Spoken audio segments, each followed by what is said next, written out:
Alright everybody, welcome to this DotaCommentaries.com presentation. I'm your host LD, I'm joined here by Siege. We're casting the ProDota2 Asian Non-Pro Qualifiers. This is the final qualifier. There are only 3 teams left. Originally NTech was scheduled to play FaZe and we were going to cast that semifinal, but FaZe is having roster issues. They did forfeit that match, so NTech will be advancing to the finals of the qualifier. In the meantime, we do have Giggles going up against Xirilogy for game number 1. Xirilogy on the Radiant, Giggles on the Dire. Not too familiar with any of these players. I believe Siege has played with some of the players from the other game, but unfortunately we're not seeing that one. First bans are going to be a Shadow Demon and a Venomancer. A lot of strong ganking early game heroes. Actually, Syllabear getting a ban. He's really not that popular in Southeast Asia, but perhaps these teams know something about each other that I do not. Generally, he doesn't fit into their metagame, which is a lot more focused on ganking and pushing. Of course, we have seen him here and there in the Gigabyte Dota Masters. So recently in Dota 2, he's been a little more popular in that region, but especially in Dota 1, Syllabear is not a hero that normally fits in. You normally see heroes that are strong chasers, strong gankers, but hey, Siege, maybe you know something I don't. I'm really interested in how Giggles apparently has both the Dire advantage and first pick. That is certainly interesting.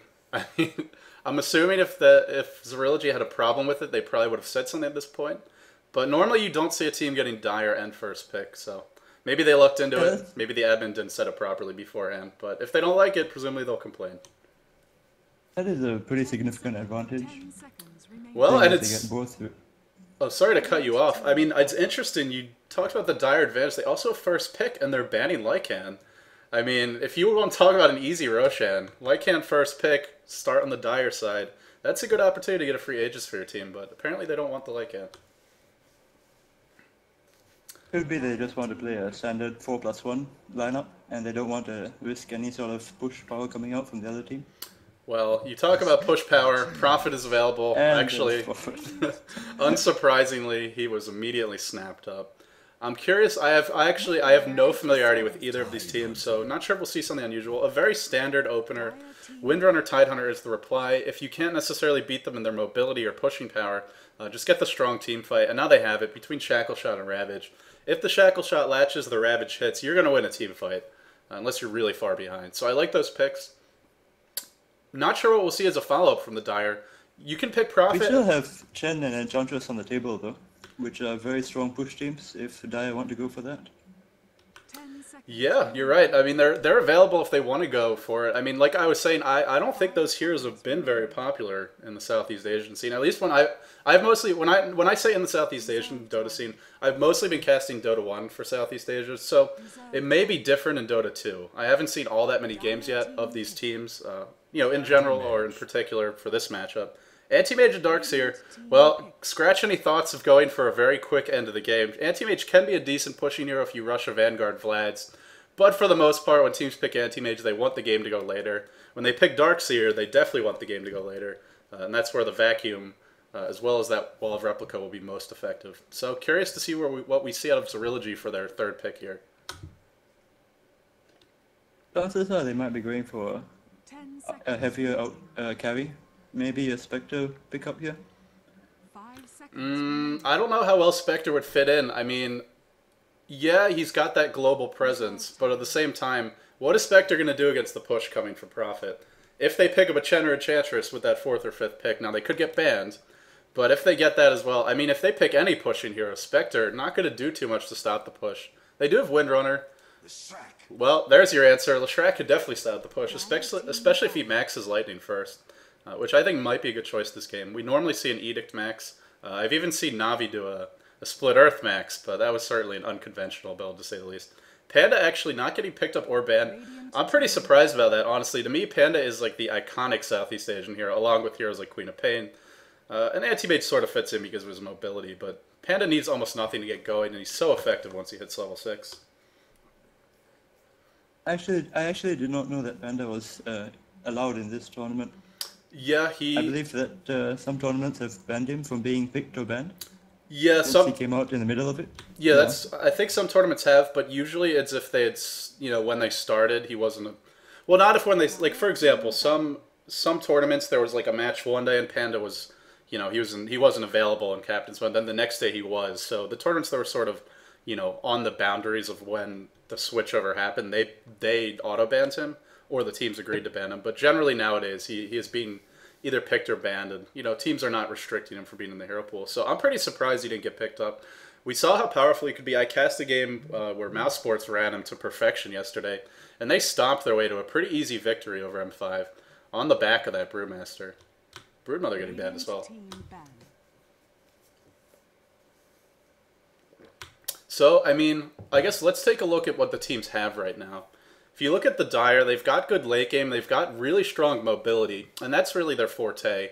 Prophet's got that global presence with TP, Darkseer is Surge, and of course Anti-Mage is Blink. So they're mobile, they can spread you out, and I think that's what they want to do, at least for the early game. At the same time, I mean, you're not going to want to directly engage a Leshrac or a Tidehunter in a team fight, or a Windrunner for that matter. That's a lot of disables, that's a lot of AoE damage. But if you can spread them out, and Anti-Mage and Prophet are certainly capable of that. You can get the items you need, you can push down towers, or at least I think that's going to be the game plan for the Dire here. We'll see how they pick for the rest of the draft. But if I were them, I'd be looking to exploit that mobility and try and avoid any direct confrontations for the first, let's say 20, 30 minutes. I really like the good Lich ban here. He's a really good supporter for the anti-mage lane. Right now, Giggles needs a mid solo and maybe another support. I'm not sure if they're going to pick up the Vengeful Spirit for the Aura stack or the Crystal Maiden for pure support. What do you think they'd go for? Let's see. I don't know. I mean, Crystal Maiden gives you a little bit more in terms of anti-push because she's got Nova, especially early on. She's also more aggressive. It's hard to say. I mean, to me, you might need that Vengeful Spirit because where's your initiation right now? Sure, you've got Vacuum, but it's not... Well, there's your initiation. Oh, there's your initiation. Earthshaker being picked up. Their lanes are going to be very weak, though. I mean, you've got an Earthshaker. He's a decent defensive hero, but it's not like he's going to be harassing effectively. I wouldn't be surprised to see an Ancient Apparition to give them some presence of some form of lane control. Of course, Ancient Apparition plus Earthshaker is a very strong dual lane. Or, if they want to run a tri-lane. But the combo can roam together, they can sit in a lane together. If you ever get a Cold Feet followed up by a Fissure, that's going to be a good 4 seconds of permanent stun. And if it's not enough to kill a hero, it's certainly enough to harass them back. I'm concerned about the Dire, though. With this Earthshaker pick, sure, they've got great team fight. Will they get there, though? Earthshaker is not very good when he's under-leveled. The same with Darkseer. Sure, Earthshaker's decent with that Fissure, but it's not the most spammable anti-push spell. Their lanes are going to be weak, and if I were the Radiant, I'd be looking to exploit that. It's kind of too bad they banned Shadow Shaman, because I think it'd be perfect here. Another strong laning hero, another strong pushing hero. I'm really wondering how the Dire are going to lane this, because are we going to see a jungle Furon? I guess we might. It could be a trial lane with a Darkseer in the off lane. I don't think we're going to see... I think they have a Furon mid with trial lane top. Yeah, I think we're going to see a solo Furon. I don't think they have the heroes to run him as a jungle. Because that means that, you've got an Anti-Mage, a Darkseer, and an Earthshaker. And at least one of those, well, actually, probably 2 of those would have to be solos. None of their heroes are strong solos, frankly. Darkseer he's survivable. And he's probably the best thing they have for a solo, aside from the Prophet. But again, he's a melee hero. He's not going to be able to harass very effectively.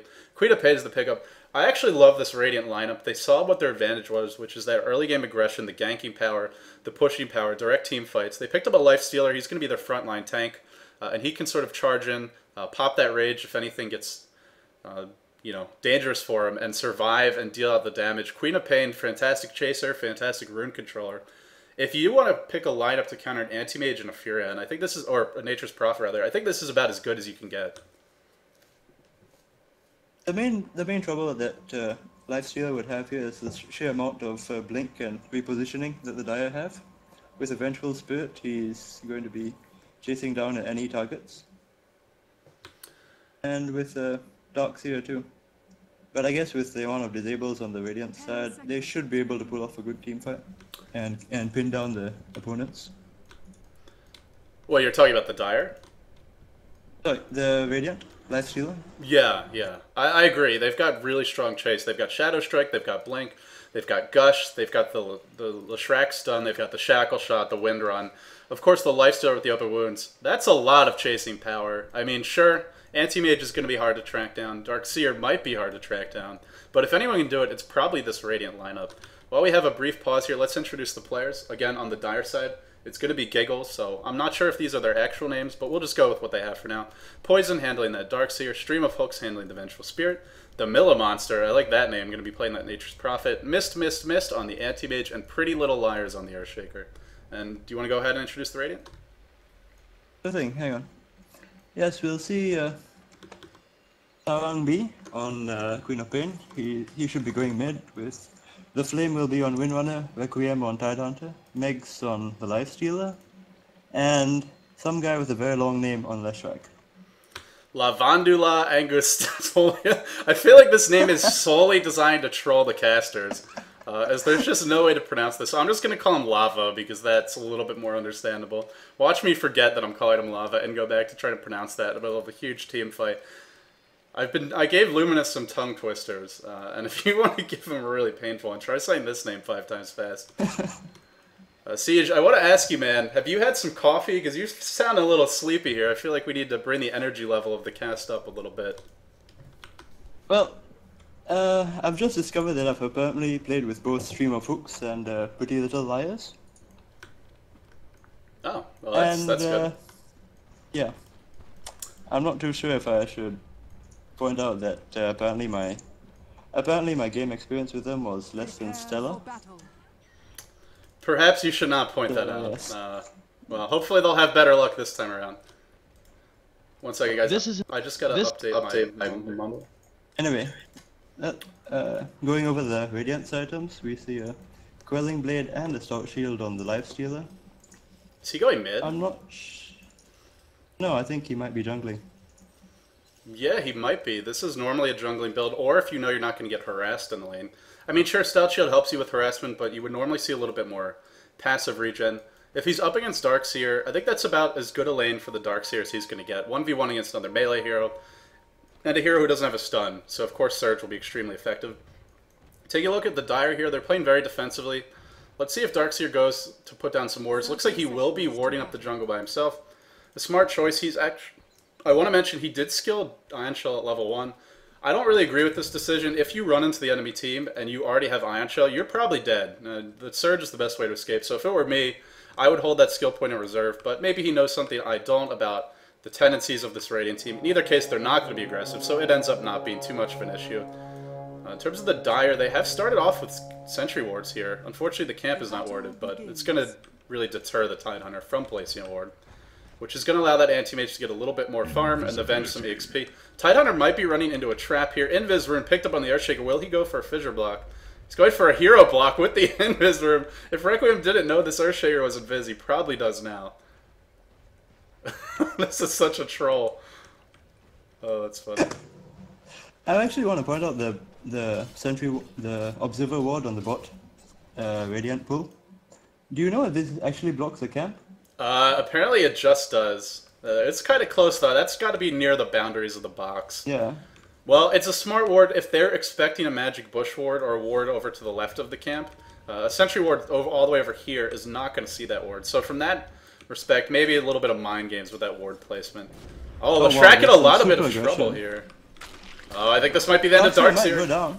Yeah, Darkseer going to give up first blood. No points in Surge. Playing hyper-aggressive with a Tidehunter off the map. In fact, he saw the Tidehunter walking down there because he had a ward. Gotta say, a huge misplay by him. Meanwhile, in the top lane, Queen of Pain gets Doan. This is Southeast Asian Dota at its finest. Anti-Mage not going to dive that tower. If he had picked up Monobird at level 1, I think he would have gotten a kill. You know, it's not a big deal. Blink is a decent chasing spell, but the Monobird might have been just enough damage to clean that up. Either way, gotta say that Darkseer, big blunder, not taking Surge at level 1, and then to top it off, playing aggressively with the vision of the Tidehunter coming around. Huge mistake is going to end up costing his team first blood. It looks like Earthshaker is rotating down to the bot lane to help out Darkseer. I'm not sure how I guess the duo lane up at top will be very passive for now. Yeah, and passivity is going to favor... For now, anyway, it's going to favor the Radiant. Well, you say passive, but over in the bottom lane, Leshrac is busy bringing that Edict to work on the tower. It's already taken about, let's say, 20% health and damage, maybe a little bit more, like 15. Once that Edict hits level 2, another couple of good pushes, the tower will go down. Earthshaker is rotated here. The only way to stop Leshrac from pushing down towers is to keep him out of range of the tower. If he can get next to the tower without creep support and pop Edict, it's going to be a tower kill sooner or later. Earthshaker pick up a Haster in here at the bottom lane. Maybe looking to set something up. Both teams do have vision of this, I believe. Yeah, both teams have vision of that rune, so the Haster rune will be spotted by either team. That Radiant Ward spots it out. That's really an unusual Radiant Ward, considering they have a tri lane on the bot lane. Usually we see teams put it up on the river or on the dire side of the map to check on the mid lane. Yeah, especially if you're gonna run it. If you're gonna run a tri lane. Expecting from bot though. Yeah, they might have been expecting an offensive tri lane. Although, to be honest, I couldn't see the dire running that because they just don't have the heroes for it. You know, Vengeful Spirit's a decent offensive hero. Are you there? Oh, you can't hear me? Yeah. No. Okay, I guess I'll just have to hold down the push to talk button then. Actually, could be. Give me 1 second. I want to see if I can fix my mumble setting here. Yeah, I do apologize for this. This is my first time using mumble. Should be picking. Can you hear me now? Yep. Okay, hopefully it continues to pick me up. It seemed like before it was, and then it adjusted and it stopped. I will try to keep on talking as much as possible so that doesn't happen. I want to take a quick look at the creep scores here, see how both teams are doing. Anti-Mage 17-1 in what's basically been an empty lane. A decent farm, but if you compare that to the Lifestealer, he's 19-8. So not having the best of times. Aside from that, nobody's farming particularly well. The Prophet's up to 11 creeps, or 12 now. 8 denies, pretty good from him. Queen of Pain at 4. Queen of Pain actually getting a good amount of farm. Granted, it's only a dual lane up top. But honestly, you know, the more important thing is she's already level 4. Queen of Pain having a good time. Darkseer getting decent levels too. In spite of that death, he's getting a decent amount of levels. I would really like to see both teams be a little bit more aggressive. This tri-lane bottom is not doing a whole lot right now. They got that first blood, but since then they've just been sitting there, kind of leeching EXP off each other. They haven't dewarded the pole camp. Tidehunter hasn't roamed at all. I would like to see maybe a Smoke of Deceit picked up and some roaming, but for now they're just continuing to hang out in the lane. And frankly, they're just stealing EXP from this Lifestealer. Also, Earthshaker is still level 1, 4 minutes in. I'm not sure what he can accomplish roaming. I guess he's just as a bodyguard for both bot and mid. Oh, Darkseer getting chased out of the bottom lane.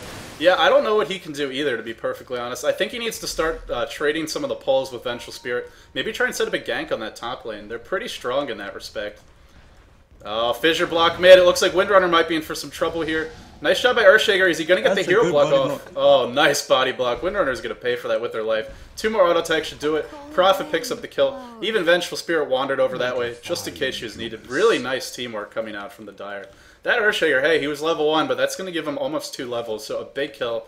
Picking off the solo mid, that certainly, you know, if you're a roaming hero like Earthshaker and you don't get those kills, you're going to be worthless all game because you won't have any levels or gold. But if you do get them, man, it pays off. I also really like the Vengeful Spirits pulling of the easy camp and the medium camp as well. I believe this is a change from Dota 1. Dota 2 changed from Dota 1, where the easy camp was not able to be pulled. Queen of Pain is going to die to the Prophet ultimate in the top lane. Not able to get away. Good rotation from Prophet. Yeah, she's doing a nice job. They're really abusing the fact that none of these camps are warded. Of course, you wouldn't normally ward this easy camp, but in Dota 1 you cannot do this pull. In Dota 2 you can. So hey, if it's in the game, you might as well use it. And so far that seems to be what the Dire is banking on. I like that rotation from Prophet. Now both the Queen of Pain and the Windrunner have been kept down early. And these are heroes that, especially the Queen of Pain, need to have a good start or they're just not going to be able to contribute in the mid game. Queen of Pain rotates to the middle lane. They're going to go on the offensive here on Furion. Shackle Shot not going to latch. He's already level 7. Power Shot hits. Looks like they want to dive this. A 2-hero sprout. Nicely done by the Milla monster here. Will he get away? Will they continue the chase? Windrunner in for some trouble. Windrunner is on cooldown. Oh, she gets all the Power Shots. Not going to hit. Queen of Pain blinks in. Screw of Pain picks up the kill in Furion. But I'm not sure that was the best trade. In comes the Darkseer with a haste rune from the back. Leshrac trying his best to usher him away. Not going to be effective. Edict versus Iron Shell. Which will do more damage? It looks like Edict is losing the battle. Scream of Pain comes out. The haste going the other way. He's so low. Queen of Pain out of mana. Could pop the wand. Not going to elect to chase. Man, a lot of movement early. This is what I was expecting from a Southeast Asian Dota games. Who cares if there's an anti-mage and a lifestealer in the game? These players are going to be aggressive. We've seen it so far already. Speaking of that anti-mage, he's got 1,100 gold. Could go for Vanguard, but I expect with the kind of farm he's getting, we're going to see a Battle Fury build. I'm not saying it's the correct build, But I think that's what we're going to see. Meanwhile, the Lifestealer with the Gloves of Haste and the Power Treads probably going to be going for an Armlet. Could see a Midas, but normally if you don't pick up the Midas right away, you're not going to be building one. He doesn't really have the money. He's gone for Treads, which I assume is good for taking advantage of this aggressive trialing.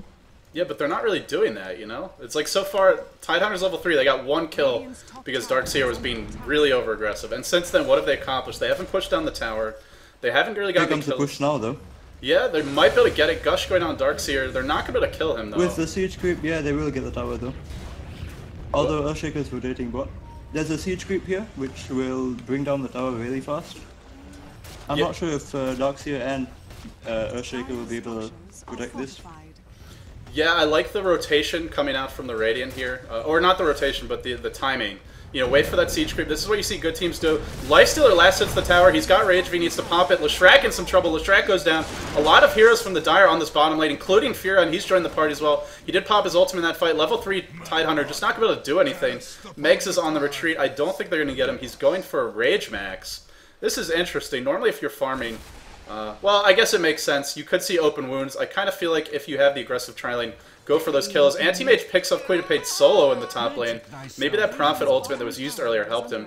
And certainly the decision to pick up a Vanguard saved his life, as he would have certainly died without it. I like the decision to get the Vanguard. They need him to be aggressive. He blinks into the trees, gets caught, eats his way out. The push going back the other way in the bottom lane. So it looks like it's going to be a tier 1 for a tier 1. I want to say that this is a pretty even trade, but the fact that they got those kills in the bottom lane, overall, gonna say advantage for the Dire. And, you know, this is the power of that Prophet. If you get too aggressive, he'll punish it. Indeed, there's just so much mobility from Prophet. So much map control too. See, here's where I am right now. When I'm looking at this game, the Radiant lineup, they want a team fight, right? Because they have a Tidehunter, they have a Queen of Pain, they have a Leshrac, and of course Shackleshot is a very strong team fight ability. But your Tidehunter's level 3. Well, hold on to that thought, as Vengeful Spear probably going to get picked off here. It does take 3 heroes to do it. Lifesteal only level 6. Meanwhile, if we look at Anti-Mage, he's up to level 8 already. So that, you know, this tri-lane is really hurting them. In my opinion, you know, they should have been rotes. They should have either been smoke ganking more, or they should have dewarded the pull and gone for some pulls. And maybe this is, you know, the Dire jungle just being a little bit imba. Venge was able to pull the small camp and then pull it over again to the medium, as well as doing standard pulls at the normal pull camp. So, you know, maybe cry jungle imbalance, but honestly, I just think the Radiant not really playing this properly. If you go for a team fight lineup, you got to get to the point where you can team fight. And where's Tidehunter going to find the levels? If he stays bottom, he's stealing from the Lifestealer. So, I don't know, man. To me, they're not really using this lineup the way that they should be. And at this point, I don't know. I think they could have picked off Prophet mid a lot more because he's really exposed. If you send in a Leshrac and Tidehunter there, he should be able to die easy. Yeah, we've definitely seen other, you know, more experienced teams do that in some of the matches I've cast recently. Leshrac will roam early on. And even just 1 point Edict, it's all the damage you need, and then from there it's just a matter of setting up the stun. Prophet ultimate bouncing out. This is the problem about being under level versus Prophet. He does too much damage. Edict going out, it's not going to be enough. Nature's Prophet is pretty tanky now. He's picked up a headdress as well. Power Treads, Queen of Pain with a 2 or maybe there's a 3-person Sonic Wave, but not getting any kills. Man, if that Tidehunter was level 6, that would have been 3 kills going their way, but he's not. So they get nothing. The backstab coming in from Invisible Darkseer. I think we're about to see this Tidehunter go down. Things are not looking too good here for our friends on the Radiant. Giggles in a pretty commanding lead. Xirilogy's going to have to find a way to recover, but Requiem getting picked off is not the way to do it. Nice Fissure Block. He's trapped. Oh, man, Anti-Mage going to get that kill. Anti-Mage dominating now. Oh, it's not looking good. I mean, if you're in the Radiant's position, what can you even do to come back at this point? The best way would be to counter push mid, I believe, because you can't. You could send the Queen of Pain and Windrunner top, hold off the push while you take out mid tower. Well, I'm not too sure. See, that's not really their. I agree with what you're saying. They're so far behind they can't take a team fight, but they don't really have the team, the lineup to counter push. Sure, you've got Leshrac. He's good when you get to the tower, but he's not mobile. He'll probably get ganked. I don't know, man. To me, it's just you got to get this Tidehunter some levels. The way that they're playing very scared. They're playing all grouped up. He's still level 4. Leshrac, level 5, and I just. By the time he gets to level 6, he won't be able to have that much impact on an early team fight for the tower.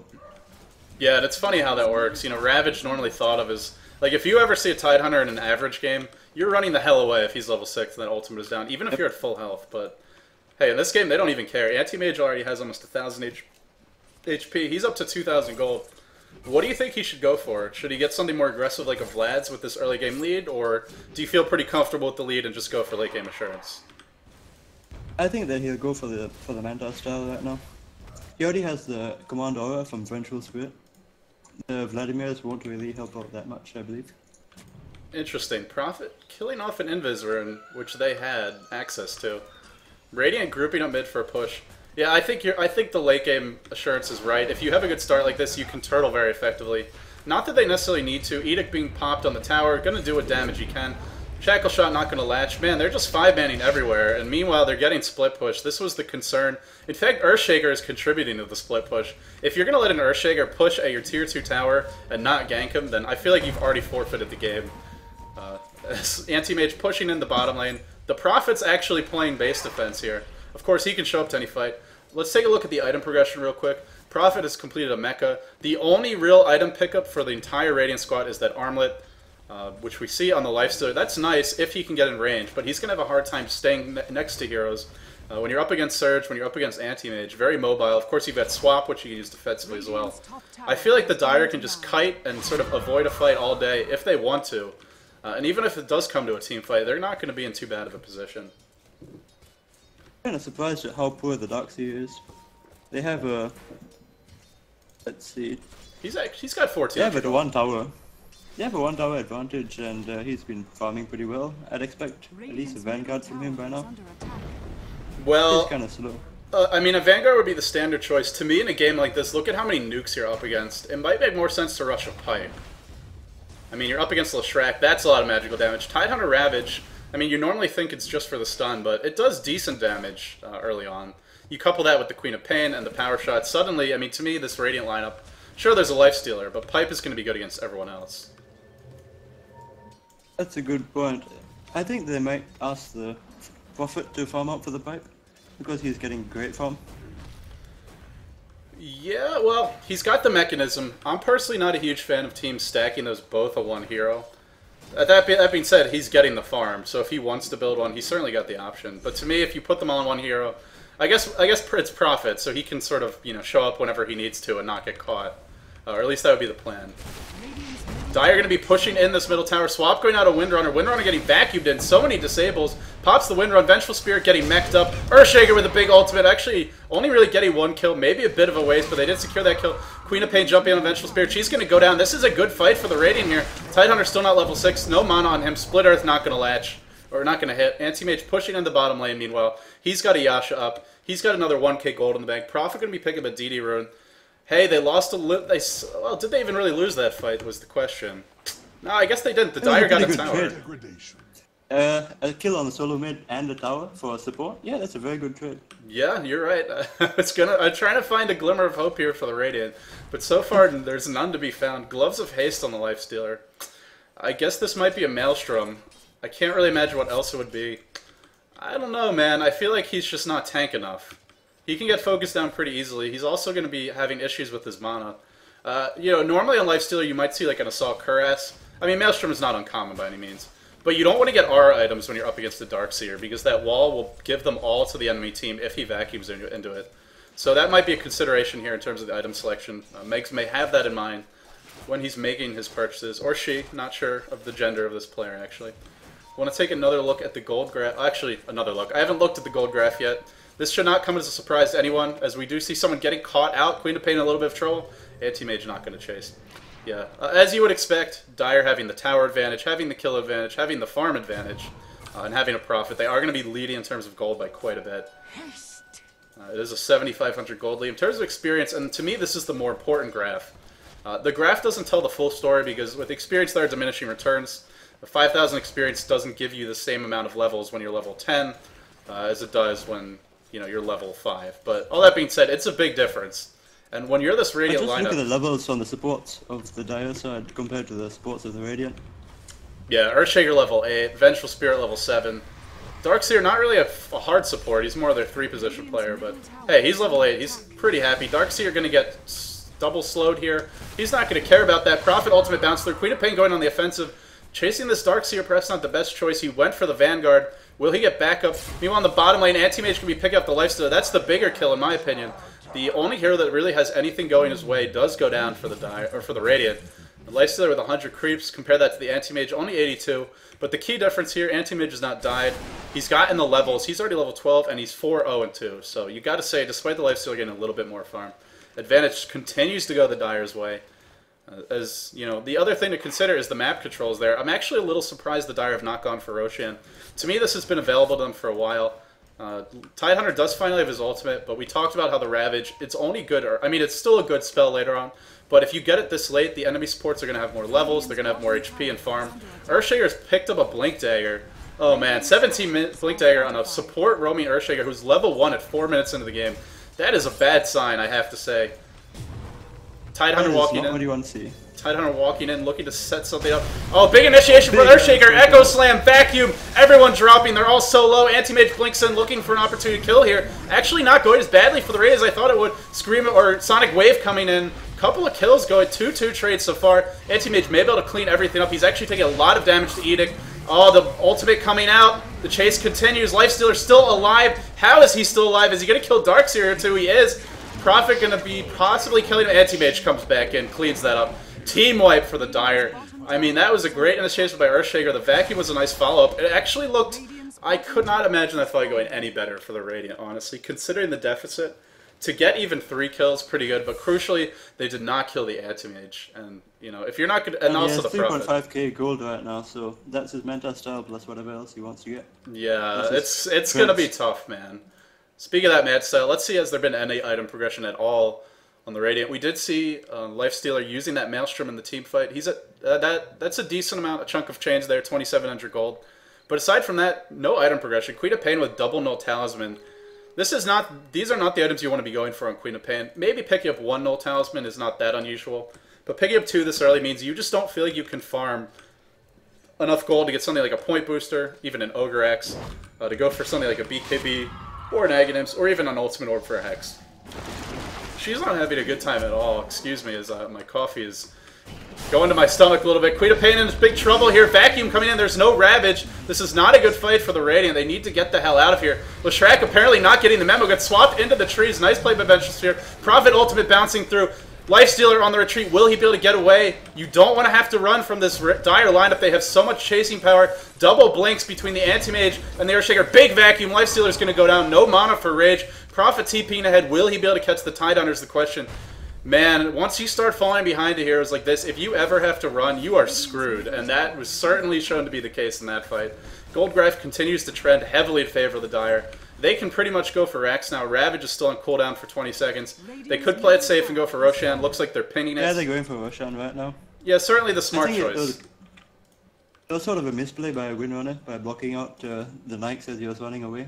I think that certainly confirmed both his death and Nikes as well.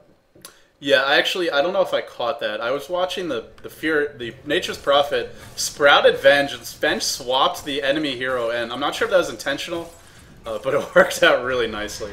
Anti-Mage has picked up that Manta style. Still has not upgraded his boots. Interesting, we normally see treads at this point.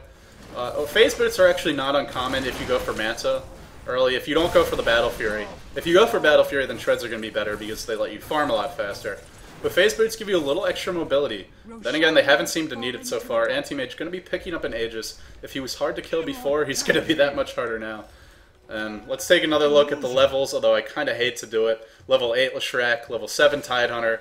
Queen of Pain only level 10. Those early deaths on top and middle really hurting this Radiant lineup. They just couldn't afford to give them up, especially with their tri-lane not getting too much done. I mean, they had a nice start. They got a first blood on the Darkseer. But from then on, it's just been Giggles all the way. And with this kind of map control, if they put up some more aggressive wards, they can just farm the enemy jungle and siege it out. Looks like they might go for a high ground attempt now, but without the Earthshaker, they're probably going to have to hold off. Speaking of this Earthshaker, man, he is farmed. He's got an Ogre X, 2 smokes. He's already had the Blink Dagger and the Arcane Boots. That's about as farmed as you're ever going to see an Earthshaker, especially, at least in the support role. Really not sure what they need the smokes for anyway. They've got so much map control right now. Oh, huge dive into the middle lane. Vacuum going out. Anti-Mage did pop his man style. He's going on the offensive. Tidehunter pops the Ravage. Anti-Mage going to go down once. Can they kill him again is the question. I don't think so. At the very least, he'll be able to blink out. The stun not going to hit Split Earth just a little bit too soon. That is pretty difficult to time. Tower taking a lot of damage here, but everyone on the Dire just so tanky. Vanguard up on the Darkseer bench. Big vacuum, big Echo Slam. 2 heroes going to drop instantly. Man, Pretty Little Liars is making things happen. Swap going in on the Windrunner. Will we see a Sun to follow? The Sprout as well. I think they should just focus the tower here. Don't need to be chasing. Oh no, Sonic Wave only going to hit a couple of heroes. Did not hit that Venge who was low. Tidehunter with no Ravage. What can he do? Another nice vacuum. Earthshaker with a big 2-man enchant totem. Actually, that's a 3-man enchant totem. Windrunner going down. The wall finally dropped. Maybe it was on cooldown in that fight. I don't think they need it anymore. This is going to be Rax. They could probably even rotate bottom and continue the push. This Radiant lineup very reliant on their team fight, which they no longer have because that Ravage is on cooldown. They certainly don't have to continue to push, but they could. The world is their oyster as they are looking to make a quick and decisive victory and head into the finals. This is a best out of 1, guys. So if the Radiant lose here, they are done. And it looks like they are pretty done as the push continues on the bottom lane. Well, for now, they're going to be ushered away. At least temporarily. Anti-Mage could probably heal up. The Mechanism, I believe it's on the Venge, so not going to be available.